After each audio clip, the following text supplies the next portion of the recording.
The first piece is a wee piece of prose about a girl in the library.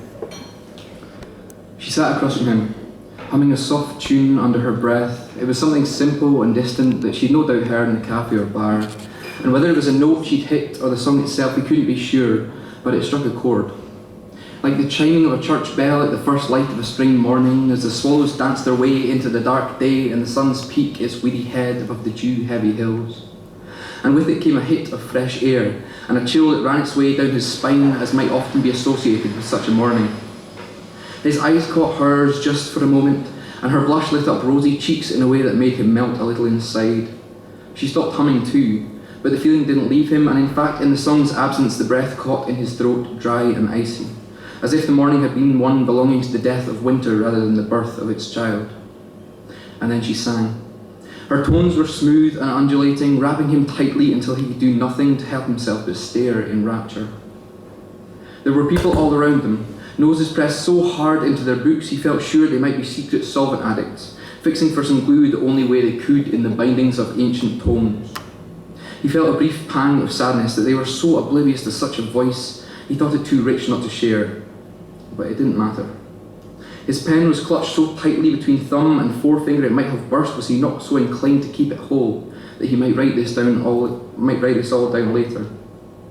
Her song carried him into the night, through darkened streets where moon on snow gave off just enough light to see the occasional bustling figure, sombre and awkward, past the windows of shops, bright and lucrative, families inside sheltering from the cold, children wrapped around their parents' ankles and the smell of candied sugar wafting through their doors, past silhouette spires and star-drenched pools of December rain, and back along the rivers half-frozen and glistening, through parks of tall firs and withered oaks, back towards the high-rise with its windows reaching for the skies, past the old bus stop that sodden teenagers used to shelter their cigarettes from the wet, and back up the old trodden staircase and through aisles upon aisles of books and journals and ghosting students, back to where she no longer sat.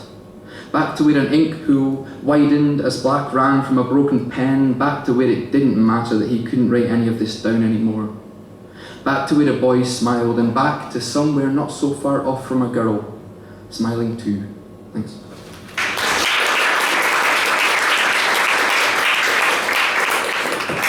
And this last one's a poem called Junkie. My dad often says that the men of our family don't fall in love often. But when we do, we fall hard and fast, which I guess explains all these broken bones. If it wasn't for her morphine eyes, I'd be crippled by the pain. She's a ticking time bomb that hits me with a train track smile and picks me up from gravel, licks my wounds and turns the bile in my stomach from poison to butterflies. She clogs my every artery, like a Mackie D's large fries. She's my junk habit. I just can't get enough. The first hit lasted all night until I woke up rough, pounding head and sense of shame. Was it even worth it? She just sat there looking tempting like a massive unpopped zit. I guess even then I knew I was never gonna quit. Her touches are track marks scratched across my brain. Her smell is pure and sweet, like a splash of fresh wet rain. She's the lighter held beneath my spoon, the diazepam in my cup. My shooting gallery is her room, and I couldn't give a fuck if my addiction to her everything leads me to the grave. At least I'll die happy in my hidden K-hole cave. She's my junk habit, my aphrodisiac cocktail.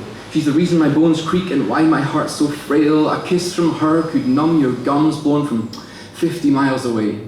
She makes everything seem quite alright. She's pure MDM, fucking A. Her breath like the hit from the end of a joint, it chokes me up inside. I swear she's a human polygraph, because from her there's nothing I can hide. But see, I've come to realise my habit's reached its peak. Others before her were gateway drugs, which in comparison seem weak, and yet in school they taught me about every narcotic, from here to the very sun. They failed to mention the strongest though, that being the one you call the one. My dad always says that the men of our family don't fall in love often, but when we do, we fall hard and we fall fast. What he didn't tell me was that coming off the junk was like taking a shotgun blast to the kneecap, and that the aftermath would drain my fractures so faster than I used to suck her up from my crack pipe bowl. Her touches are track marks, scratched across my skin. I see them every day. But for me, the one and only sin is all the things I didn't say. Thank you very much.